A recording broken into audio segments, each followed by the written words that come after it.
Good afternoon and welcome. Again, you are tuning in to the remote public scoping meeting for the MSK Pavilion proposal. Just doing a quick check of our live stream, ensuring that the AV system is working. And then we will be kicking off this meeting in just about 2 minutes, right at 2 p.m. Thanks again, everyone. 2 minutes right at 2 p.m. Thanks again, everyone.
Good afternoon and welcome again. You are tuning in to the remote public scoping meeting for the Memorial Sloan Kettering or MSK Pavilion proposal. The City Environmental Quality Review or seeker number is 23DCP118M. My name is Stephanie Shalou and I'm the director of the New York City Department of City Planning's Environmental Assessment and Review Division or EARD. Evren Olker-Kajar, Deputy Director of EARD, will co-host today's meeting, and in the event of any technical challenges on my end, Evren will take over and host this meeting. We appreciate everyone's patience. I want to really thank everyone for taking the time out of your day to attend this virtual meeting and emphasize that we will hear from everyone who wishes to speak today, and the meeting will remain open until we've heard from all of our speakers. For your information, we also welcome written comments and testimony through 5 p.m. on Monday, May 8th, 2023, and we provide the same attention and consideration to our written comments as those provided live at this meeting today. If we could go back a few slides.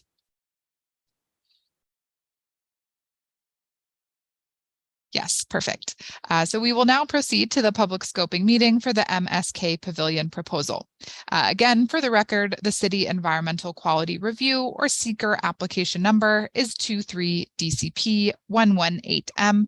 Today's date is April 27th, 2023, and the time is now approximately 2:01 p.m. Next slide, please. Again, my name is Stephanie Shalou, and I'm the director of the Environmental Assessment and Review Division at the New York City Department of City Planning, and I'll be chairing today's scoping meeting. The Department of City Planning is acting on behalf of the City Planning Commission as the lead agency for the proposal's environmental review. As lead agency, the department oversees the preparation and completion of the proposal's Environmental Impact Statement, or EIS. Next slide, please. Joining me today are several of my colleagues from the Department of City Planning. Eric Botsford is the director of the department's Manhattan office. Nabila Malik is the deputy director of the Manhattan office. As I mentioned, Evren Olker-Kajar is the deputy director of EARD. Louise Cafiero is the project manager for the MSK Pavilion in EARD. And Azka Mohiddin is the project manager for the MSK Pavilion project in the Manhattan office. We also have a host of DCP staff members working in the background to ensure that this meeting runs smoothly. Thanks everybody for your assistance. Next slide. Together, we're here to receive your comments on the draft scope of work for the MSK Pavilion proposal. The draft scope of work identifies the subjects that will be analyzed in the upcoming Draft Environmental Impact Statement, or DEIS, and describes the methodologies that will be used in those analyses. The draft scope of work materials are all published online and are available on the Department of City Planning's website. Next slide.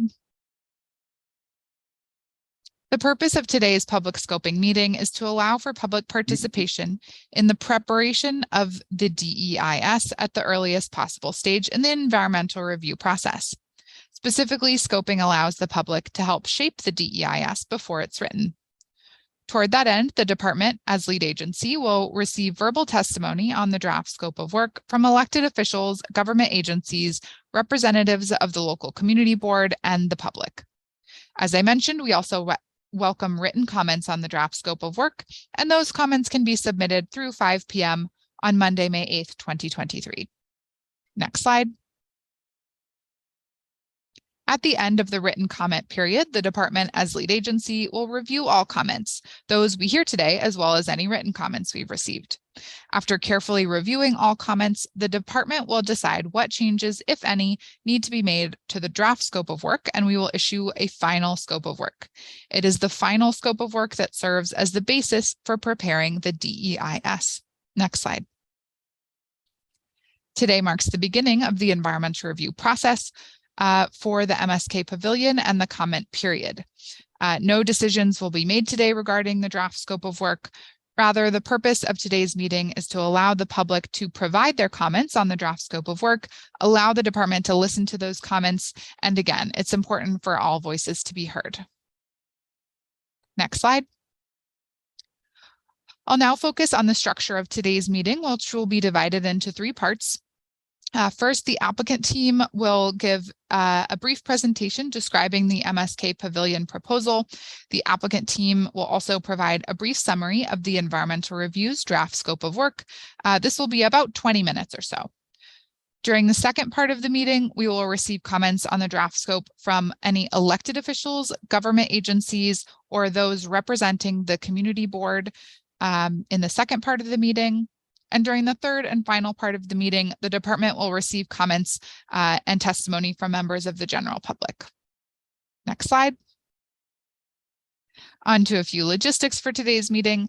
If you wish to speak and plan to access the meeting online using a computer, tablet, or smartphone, please remember to register online through the MSK Pavilion public scoping meeting page of the NYC Engage portal at www.nyc.gov/NYC Engage. A link to join us and provide your testimony will be emailed to you only after you've completed the registration process on the NYC Engage portal. We will then add you to our speakers list. Next slide. When it's your turn to speak, your name will be called and you'll be granted temporary speaking privileges by our staff working in the background, and you will be promoted to panelist. This will allow you to unmute your microphone and the ability to turn on your camera if you wish. There is a short period of time where it appears that you're no longer in the meeting. Please don't be alarmed, and you'll automatically rejoin the meeting as a panelist. When your name has been called, you'll be asked to convey your remarks, and to allow us to hear from everyone who wishes to speak, we ask that you limit your remarks to 3 minutes. A 3-minute countdown clock will run on the screen, and you'll see that if you're participating online. At the 3-minute mark, your time will expire, and you will be asked to conclude your remarks. If you choose to turn on your camera, we will be able to see you. Next slide. An additional note of instruction for those of you joining us by phone today: if you wish to provide testimony via telephone, please select *9 when prompted. Listen for me to call out the last 3 digits of your phone number, and at that point, you'll be given the temporary ability to share your testimony. You must press *6 to unmute your telephone, and we'll be able to hear you speak live at this meeting. And when your testimony is complete or your 3 minutes have expired, whichever comes first, you must press *6 again to mute yourself. We'd encourage anyone who wishes to provide testimony via phone to register via the dial-in participant hotline. That was shown on the screen at the beginning of the meeting and is available on NYC Engage. Please note that all of this muting and unmuting of our registered speakers does take a moment, and we appreciate everyone's patience. Next slide. On to time limits. Speakers from the general public have 3 minutes to provide their testimony. There are a few exceptions to the 3-minute time limit. Elected officials, for example, are given the courtesy of jumping to the front of the queue and are not limited to 3 minutes. To those of you joining us on live stream and wishing to testify, please be mindful of potential background noise during your testimony. Make sure that the live stream is muted when you begin your testimony in Zoom to avoid hearing an echo. Next slide. If you do wish to submit written testimony, it can be submitted to the Department of City Planning. Our mailing address is shown here: 120 Broadway, 31st floor, New York, New York, 10271. Attention, myself, Stephanie Shalou, Director of EARD. There's also an email address for this project, which is shown here as well: 23dcp118m_dl@planning.nyc.gov. This information can be found on the NYC Engage portal and also on the City Planning's website, nyc.gov/planning.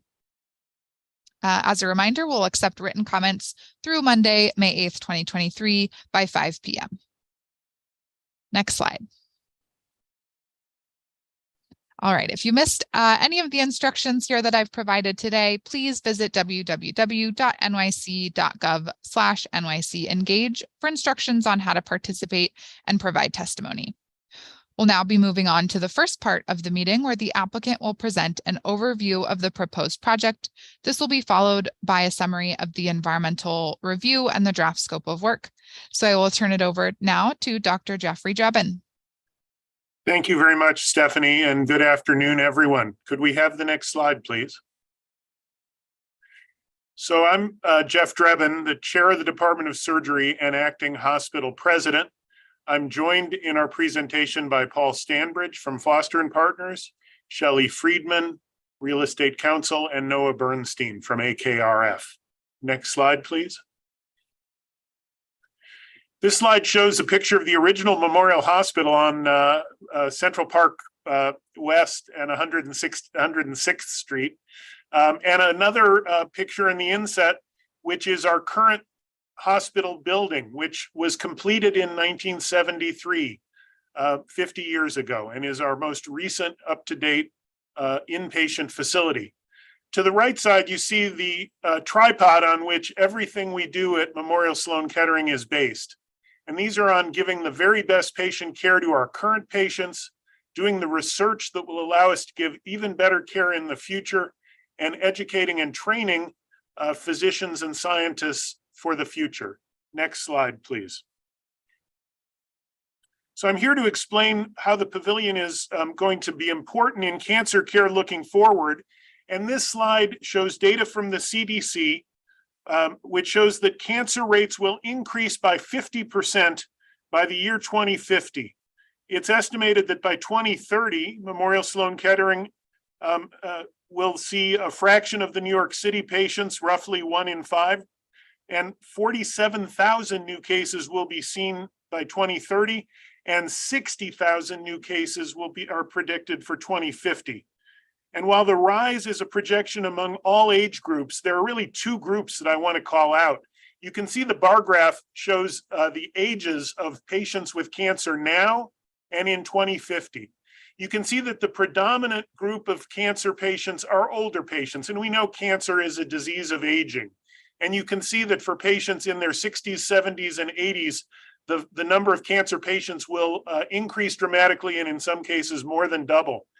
But of equally great concern is on the left side, the number of young patients with cancer, which we're seeing an increasing fraction of, and particularly those with breast cancer, colon cancer, prostate cancer, and lung cancer. And these are a particularly important group. All of these cases demand more complex interventions. With our older patients, we have much more issues with taking care of them. And for that, the technology of today will not be adequate for the challenge of tomorrow. Next slide, please. So what does this mean? While we're working through the development of our regional care network to make more cancer care available closer to home for all our patients in the New York region, the acuity that comes with older age and disease requires more complicated hospital-based treatment. And our current operating rooms do not have the capability or capacity to house the technology that we will need to treat these cases, nor do we have the bed capacity to meet the impending volume the CDC is projecting. Currently, Memorial Sloan Kettering inpatient bed occupancy is at or near 100% capacity on many days. Next slide, please. This shows one of our operating rooms, and I think what you would agree is it looks crowded. It is clear moving forward that we will need increasing operating room capacity and the ability to accommodate modern and future technology. The Pavilion's 28 operating rooms and procedural suites and the approximately 200 inpatient beds, including 60 ICU beds, are designed to provide the capacity required for the influx and acuity of future cancer patients. The Pavilion will also house the technology and inventions we need to meet the complexity of care necessary for these patients, including cutting-edge robotics, improved digital infrastructure, and enhanced operating and procedural suites. Next slide, please. It's critical for this new facility to be seamlessly connected to Memorial Hospital via a patient bridge for several reasons. First, it will help to ensure the highest quality of care and safety for our patients, enabling us to safely transport patients, some of whom are immunocompromised, for care and services between both sides of our facilities, including our urgent care center, which is located in our original Memorial Hospital building. Second, connectivity to our main campus will provide patients and their families with access to all the supportive programs, services, and amenities that are critical to addressing not only the physical toll of cancer, but the mental and psychological elements as well. And finally, without the patient bridge, MSK would be forced to duplicate all our required services, which would needlessly increase the cost of care and disrupt our operational efficiency. In summary, the Pavilion is an addition, not a new hospital or a replacement for our current facility. So let me close. Next slide, please. Let me close by saying we urgently need to construct the new Pavilion, and we need to get it done as quickly as possible to meet the rising need for more advanced cancer care among the increasing number of New Yorkers who will be diagnosed each year.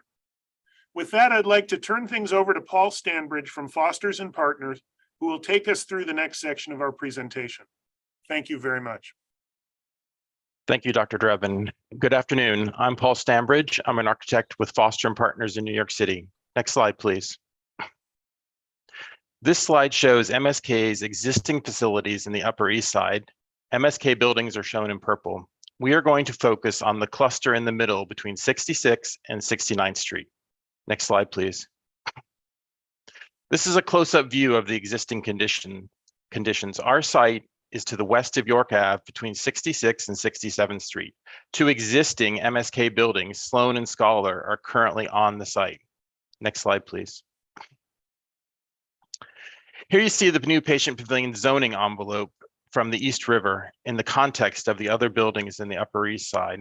The zoning envelope is 594 feet tall and is the full width of the block. Next slide, please. Here is the site plan showing existing buildings in purple and the site for the new patient pavilion in blue. Entry points are shown with colored arrows. You can also see the bridge Dr. Drebin mentioned, connecting the new patient pavilion to the existing hospital in order to quickly move emergency staff and clinical support to critically ill patients. Next slide, please. Here is the ground floor plan of the proposed pavilion. We shifted the core away from York Avenue with the loading dock facing north toward the existing hospital. Internal patient pickup and drop-off aisles are in the middle of the plan to give patients a covered place to enter and leave and to avoid traffic congestion on the street. To the east, you see the entry vestibule for with elevators up to the second floor lobby. Opportunities for public space are created by pulling this entry vestibule away from 67th and 66th Street. Next slide, please. This is an illustrative view of the entry experience. It shows the lobby pulled away from the corners to allow for landscape, trees, and possibly public art. And you'll see that bridge that was mentioned previously in the upper right-hand corner. Next slide, please. This is a conceptual view from the East River. We want the building to feel more residential, and we are looking at ways to modulate the facade to achieve that. And with that, I'm going to turn it over to Shelley Friedman to talk about zoning.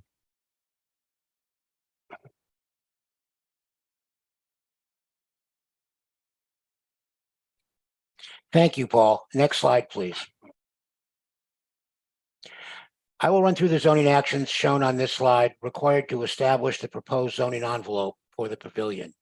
All of the requested zoning actions shown here occur in the context of a large-scale community facility development previously approved by the Commission in 2001 in conjunction with a previous project.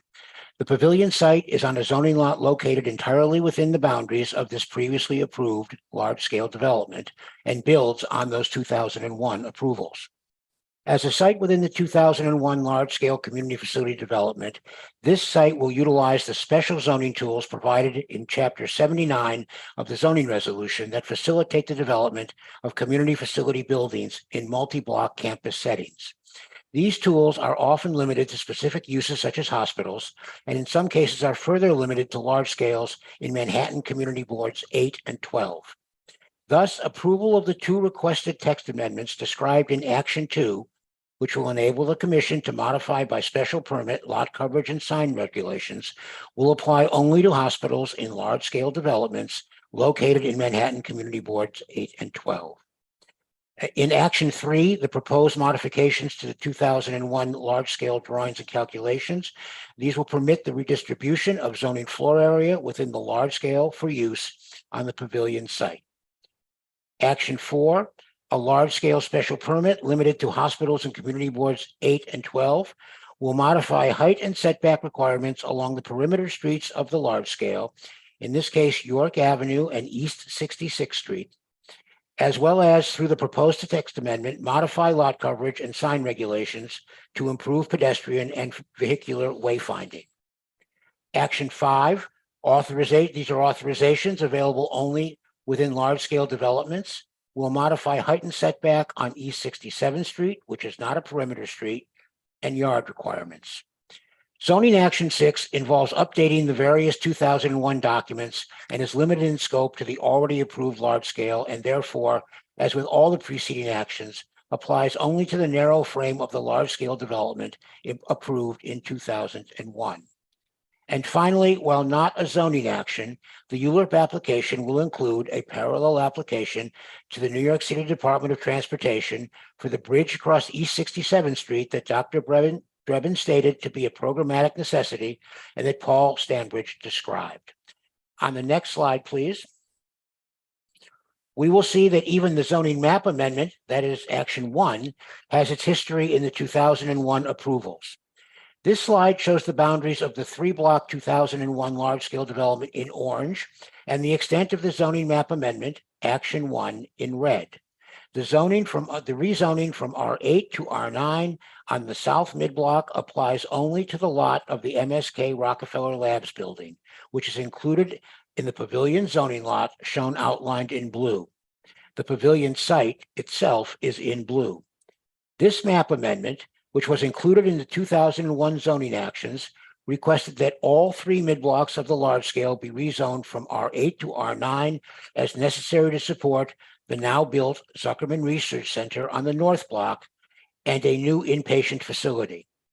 Although certified as such by the Commission in 2001, the rezoning on the South Mid-Block was voluntarily withdrawn by MSK without prejudice and with an invitation from the Commission to reapply once plans for the inpatient facility were further developed.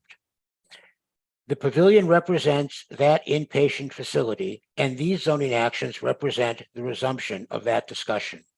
The map amendment will generate approximately 141,000 square feet of zoning floor area for use in the Pavilion. Next slide, please. This slide shows the results for Action 3, the redistribution of floor area from within the large-scale development to the Pavilion site. The lower portion of the envelope in light orange represents the amount of floor area inherent to the Pavilion site resulting from the demolition of the existing Sloan and Scholars buildings, generating approximately 236,000 square feet. The middle section represents the remaining unused floor area from throughout the large scale, approximately 265,000 square feet, that will be redistributed to the Pavilion site from other sites within the large scale. And the darker orange on top represents the 141,000 square feet generated by the zoning map amendment. Next slide, please. This slide shows the footprint of the requested zoning envelope and repeats the zoning actions regarding its volume and dimensions. All are available solely through the large-scale community facility development text, and the special permit for height and setback, lot coverage, and signs are available only to hospitals in large scales located in community boards 8 and 12. Upon approval of these zoning actions, there will no longer be any remaining unused zoning floor area in the large scale, which will be fully developed to its as-of-right potential of 10 FAR. There are no bonuses, as of right or otherwise, in these actions. Next slide, please. This slide shows the zoning envelope to be approved pursuant to these zoning actions. The envelope will permit a building as tall as 594 feet at full lot coverage. Next slide, please. This slide illustrates through the darker gray tone the extent to which the proposed zoning envelope exceeds the applicable sky exposure planes and setbacks. The exceedance is to the left, which represents East 66th Street, and York Avenue, which is not shown here, require the large-scale special permit that is being requested. The exceedance and setback to the right, facing East 67th Street, requires a large-scale authorization. Next slide, please. This slide shows the zoning lot for the Pavilion in plan. Modification via the large-scale special permit is requested to increase the existing lot coverage on the zoning lot from 50.2% to 75.5%. A large-scale authorization is required to modify rear yard equivalent provisions with regard to the 2 diagonally hatched areas on the Pavilion footprint.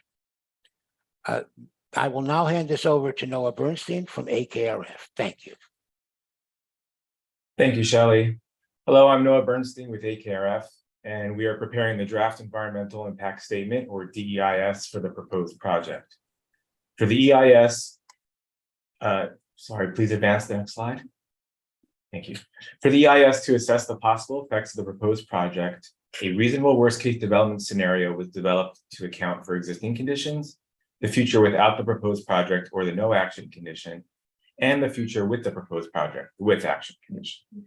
The incremental difference between the future no action and with action conditions serves as the basis for identifying potential environmental impacts. The proposed project will be built out over the course of approximately 5.5 years. Following land use approvals, construction of the project, also referred to as MSK Pavilion, would commence in early 2025 and is expected to be completed and operational by 2030, the build year. Next slide, please. As Shelley described earlier, the proposed rezoning area would cover a mid-block portion of the South Campus block. It includes Lot 13, which contains the Rockefeller Research Labs building, and the portion of Lot 21 that is 100 feet east of York Avenue. The boundaries of the large-scale community facility development would not change, however. Next slide, please. This figure shows the development site that would be analyzed for the EIS and plan view. The pavilion is on the right side of the image, which is the eastern portion of the block bound by York Avenue, East 66th and East 67th Streets and First Avenue. The blue outline represents the footprint of the MSK Pavilion zoning envelope. The proposed MSK Pavilion would replace the two existing buildings on the development site, Scholars and Sloan, which contain contract housing for MSK staff as well as administrative offices, which would be relocated to other MSK buildings. The two buildings share a below-grade parking garage with the west adjacent Rockefeller Research Labs, the gray box to the left. Existing functions would remain in the lab building and no programmatic changes are proposed for that building. However, as part of the project, a portion of the ground floor and below-grade levels of the lab building would be modified to accommodate the renovated garage and a new exit to East 67th Street. The garage would continue to be entered by East 66th Street. With the proposed project, the 263 space parking garage would continue to connect to the lab building and the proposed pavilion and would have an optimized layout for improved maneuverability.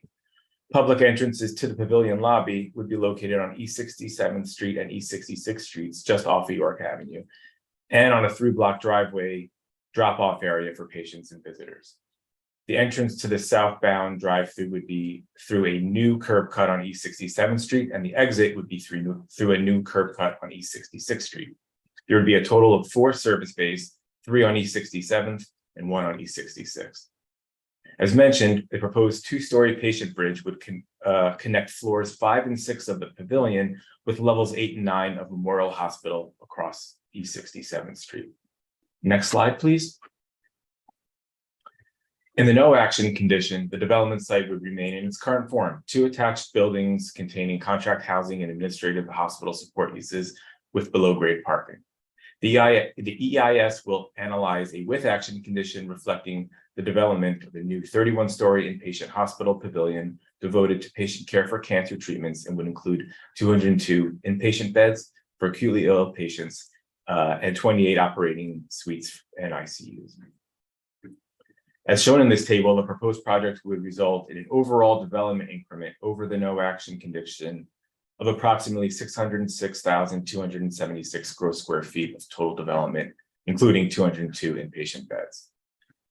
While modifications to the existing parking garage would be made as part of the project, there would be no change to the overall number of parking spaces provided.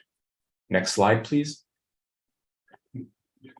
DCP, acting on behalf of the City Planning Commission as lead agency, issued a positive declaration for the project on March 28th, 2023. Accordingly, a full environmental assessment statement, or EAS, and a draft EIS scope of work have been prepared. These documents are available online. The DEIS will use the 2021 New York City Environmental Quality Review, or SEQR, technical manual as the general guide on methodologies and impact criteria for evaluating potential effects on the various technical areas of analyses. The manual sets the framework for environmental reviews here in New York City. Analyses of socioeconomic conditions, natural resources, solid waste and sanitation services, and energy were provided as part of the EAS, and no significant adverse impacts to these areas would occur with the proposed actions. Therefore, no additional analyses with respect to these areas are required. Next slide, please. As described in the draft scope of work, the DEIS will examine the proposed actions' potential effects on the environmental areas of concern shown on this slide, which include land use, zoning, and public policy, community facilities and services, open space, shadows, historic and cultural resources, urban design and visual resources, hazardous materials, water and sewer infrastructure, transportation, air quality, greenhouse gas emissions and climate change, noise, public health, neighborhood character, and construction. And for each of these relevant technical areas for analyses, the DEIS will provide a description of existing conditions and assessments of future conditions without and with the proposed actions in the 2030 build year. Where the potential for significant adverse impacts is identified, the DEIS will examine and identify potential mitigation measures and disclose any unavoidable significant adverse impacts. The DEIS will also discuss potential alternatives to reduce or avoid project-related significant adverse impacts while still achieving the goals and objectives of the proposed project. Thank you for your time today. We look forward to hearing your comments on the draft EIS scope of work. Now I will turn it back to Stephanie. Great. Thank you, Noah, and the rest of the applicant team for that thorough presentation. You can go to the next slide. And next slide, perfect. So we will now move on to part 2 of the meeting, where at this time we will be receiving testimony from elected officials, representatives of the local community board and government agency. When it's your turn to speak, your name will be called and you will be promoted to panelist. This allows you to unmute your microphone and the ability to turn on your camera if you wish. There will be a short period that appears you're no longer in the meeting. Don't be alarmed, you'll automatically rejoin the meeting as a panelist. If anyone experiences technical difficulties that prevent you from sharing your testimony, we'll pause for a moment and move on to the next speaker to allow for troubleshooting to happen in the background, and we'll call your name again at a later time.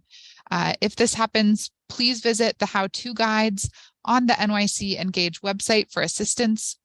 Also for assistance, callers listening in or who would like assistance can dial one of these numbers, these toll-free numbers shown on the screen. 877-853-5247 is that first one. When prompted for a meeting ID, you can dial the meeting ID shown at the bottom of the screen, 618-237-7396. And when prompted for the password, dial 1. This helpline will be able to resolve any issues and troubleshoot if you have any technical difficulties. All right, I'm consulting with our speakers list. It does not appear that we have any speakers from elected officials, community board representatives, or government agencies. So we will now proceed to part 3 of this public scoping meeting, where we will hear testimony from members of the general public. As a reminder, the general public is invited to speak for up to 3 minutes, and a 3-minute time tracker will be shown on the screen. So I'll ask our production team to go to the next slide. Excellent. Okay, so we will now begin with our speakers who have registered online. Our first speaker is Mary Pat Simonovich, to be followed by Elliot Narenberg. Mary Pat, we will promote you to panelist in just a moment, and we will be able to hear your testimony.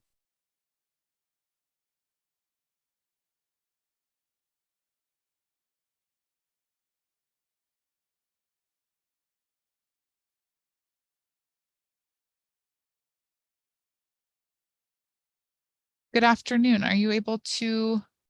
Yes. Hello. Thank you. Can you hear me? Yes. Wonderful. Thank you, Stephanie. Good afternoon, everyone, and thanks for the chance to speak about the importance of Memorial Sloan Kettering. I'm going to share my thoughts based on 3 perspectives: as an Upper East Side resident, as a volunteer, and as a caregiver to a member of my family. First, I moved to the Upper East Side more than 30 years ago. Like many of you, I really love this neighborhood. And as a matter of fact, my husband and I now live on York Avenue, a bit further up from MSK's main campus. In 1999, I began my volunteer relationship with the hospital. And for the next 18 years, I spent every Wednesday night within the pediatric playroom. Here, I saw the amazing work of MSK firsthand.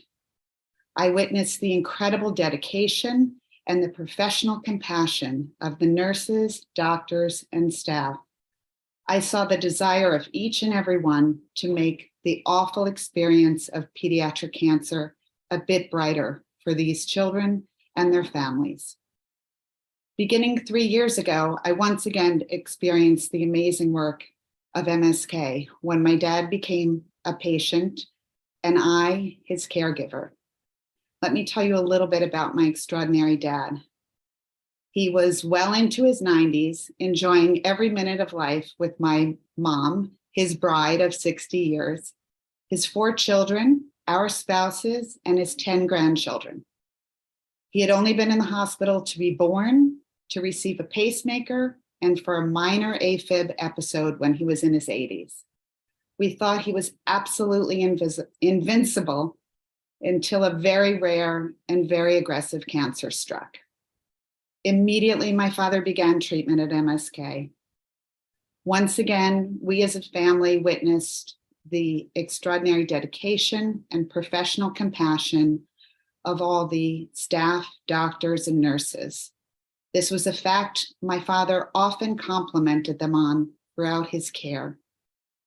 My dad was in and out of the hospital for the next 3 months, and sadly, at about 90 days following his diagnosis, he began to decline. We had the hard privilege of standing around his bed, holding his hands and one another as he passed away.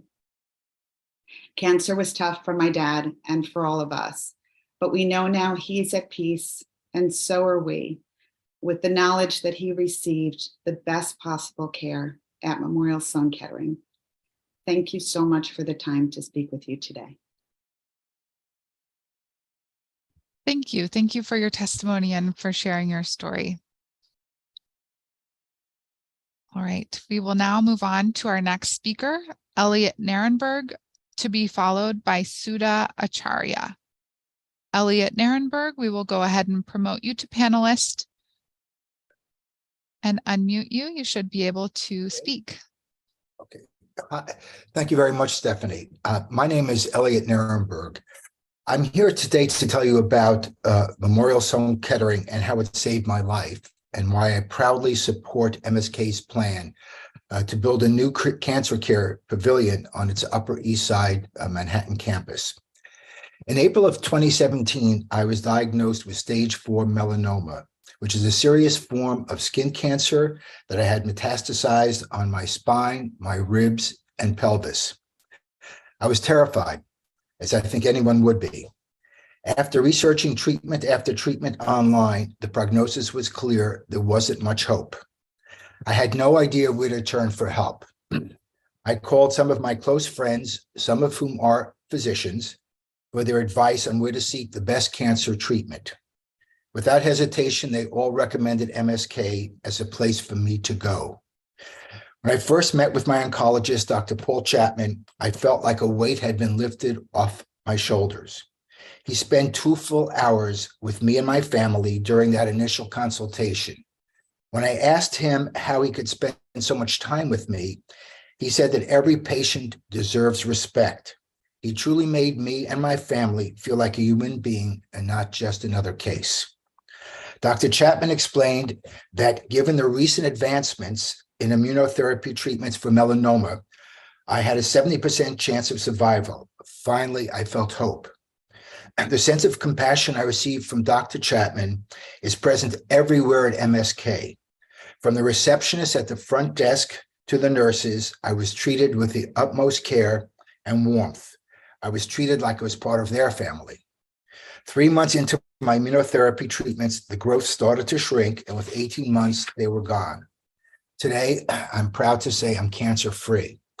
I can also say firsthand that if it were not for the care and treatment I received at MSK, I would not be here today, and I know I'm not alone. Building a new pavilion facility will allow MSK to save more lives like mine today and in the future. It will ensure that the next generation of cancer patients can walk into MSK's doors and feel the same sense of relief and hope that I did. It is for this reason and the thousands of other patients and their families in our community that I'm proud to support MSK's Pavilions project.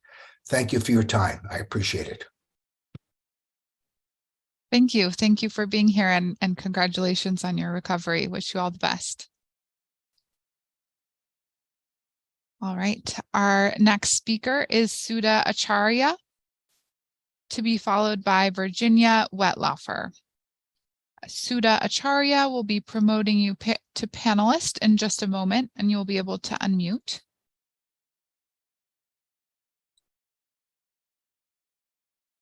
Good afternoon. Hi, welcome. Thank you. Thank you for this opportunity. My name is Sudha Acharya, and I'm the Executive Director of the South Asian Council for Social Services, or SACS. I'm happy to be here today to talk about my organization's long-standing partnership with Memorial Sloan Kettering, or MSK, and the incredible work we've been able to accomplish together. The South Asian Council for Social Services is a community-based nonprofit organization that serves over 150,000 immigrant New Yorkers every year. And our mission is to empower and integrate underserved South Asian and other immigrants into the economic and civic life of New York. One of our main goals at SACS is improving healthcare access for all. And it's through this goal that our organization has forged a strong partnership with MSK. We are proud to have worked with MSK's Immigrant Health and Cancer Disparities Service for more than a decade. The Immigrant Health and Cancer Disparities Service addresses disparities in access to cancer treatment and other healthcare services at the local, national, and global levels.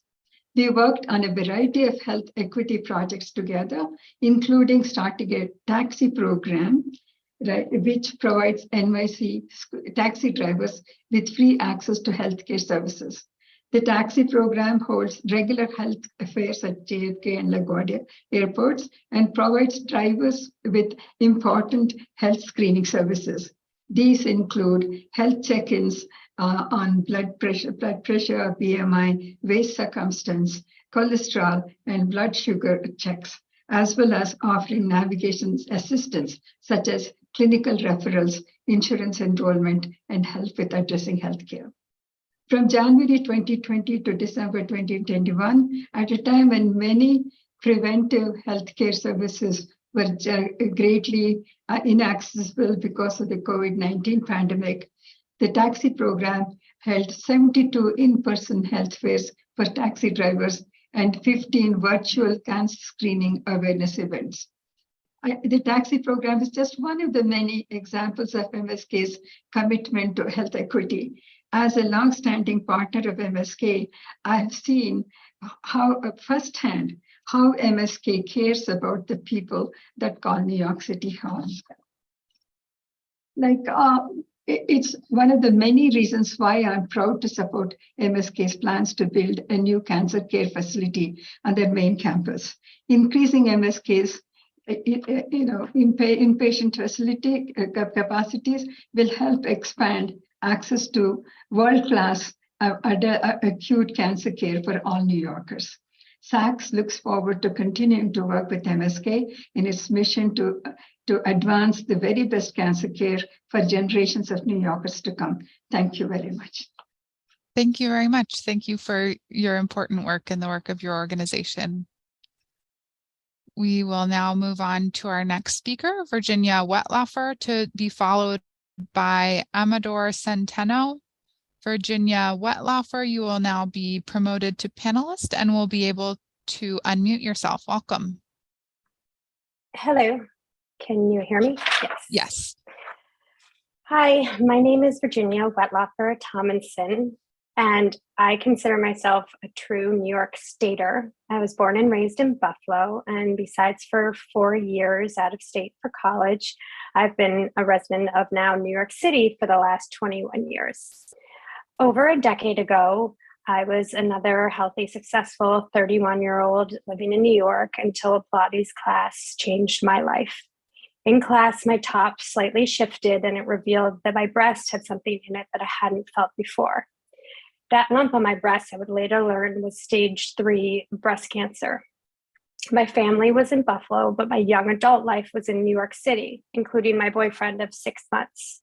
And the questions of where to be treated and cared for became real. Even with these challenges, my family and I had no doubt that Memorial Sloan Kettering was the right choice. My team and I crafted a plan for my cancer: a mastectomy, chemotherapy, radiation, and a drug called tamoxifen for the next 10 years. I also learned that due to the hormone sensitivity of my cancer treatment, I would not be able to carry babies. The chemo would cause damage to my eggs, and the tamoxifen for 10 years would also make pregnancy impossible. My life was changing before my eyes. At this traumatic moment, MSK became my safe haven. I felt supported. I knew I was in the best possible hands, and that if I had questions, I would receive answers. In January of 2013, after radiation treatment at the main campus, I was informed by one of the nurses that my doctor needed to see me. As I entered the exam room to find it full of rose petals, my now husband was down on one knee saying, "This place saved your life. You are the love of my life. Will you marry me?" This most sacred and safe space would for always be a part of my life, in sickness and in health. 10 years later, my husband and I have two beautiful children born via gestational carrier and reside blocks away from MSK on the Upper East Side. I spend much of my time volunteering throughout the various facilities, talking to patients and helping navigate the complexities of processing your life changes while knowing where to try and charge an iPhone, which is equally as important at the time. The message I have taken out of my journey was to always make sure someone else's tomorrow was better than my yesterday. It is with that affirmation that I wholeheartedly support MSK's proposed new pavilion to ensure the next generation of patients receive the same quality cancer care that I did in sickness and in health.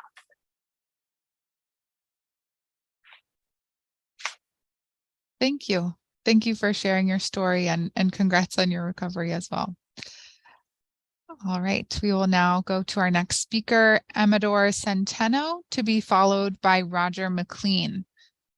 Amador, we will now promote you to panelist and you should be able to unmute yourself.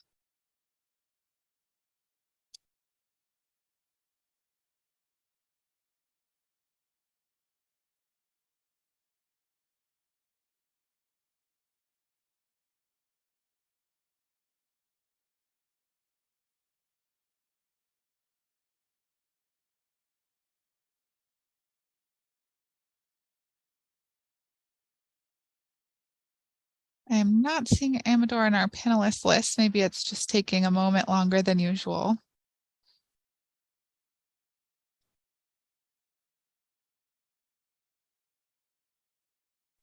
All right. It looks like Amador might have dropped off.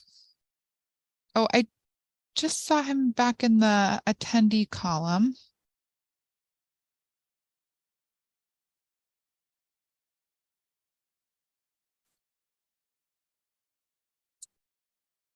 All right, Amador, if you are able to join back in, we are ready for your testimony, but we will move on in our speakers list. Our next speaker is Roger McLean, who I also do not see in our Zoom room at the moment.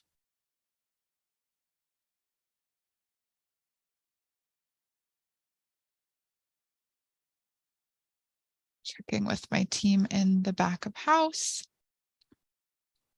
All right, so that does bring us to the end of our registered speakers list.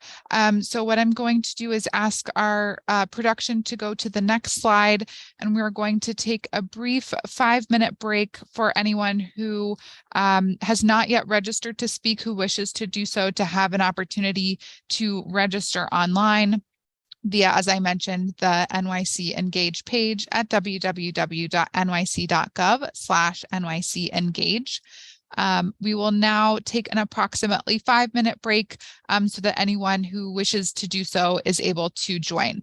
So we'll be back here just about at 2:55 if anyone else would like to register to speak during that time. Thank you so much and see you back here in a few minutes.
All right, good afternoon, everyone. Welcome back.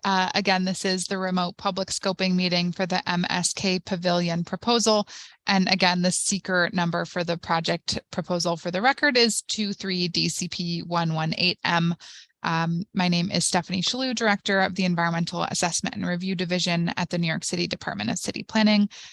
We are currently on part 3 of the public scoping meeting, where members of the general public are invited to speak on this topic for up to 3 minutes. We had taken a brief 5-minute break to see if any additional members of the public would register to speak. We did not receive any additional testimony, and the speakers that we skipped do not appear to be in the Zoom room.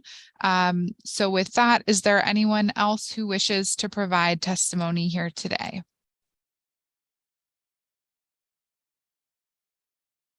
All right, if no one else wishes to speak at this time, we will move ahead to close the public scoping meeting. If we could go to the next slide. For those of you who may have had difficulty testifying today or were not able to join, please note that you can submit written testimony online by selecting this hearing on the upcoming meetings page via the NYC Engage portal at www.nyc.gov/NYC-engage or through DCP's webpage on the scoping meetings page, or by emailing or mailing your comments to the Department of City Planning at the email address or mailing address shown here. Again, please remember that the deadline for submitting written comments is 5 p.m. on Monday, May 8th, 2023, and we provide those written comments with the same attention and consideration as the comments that we heard live during this meeting. All right, thank you everyone for being here and for your time. The time is now 2:57 p.m. and the public scoping meeting is now closed. Thank you everyone for joining. Have a great afternoon.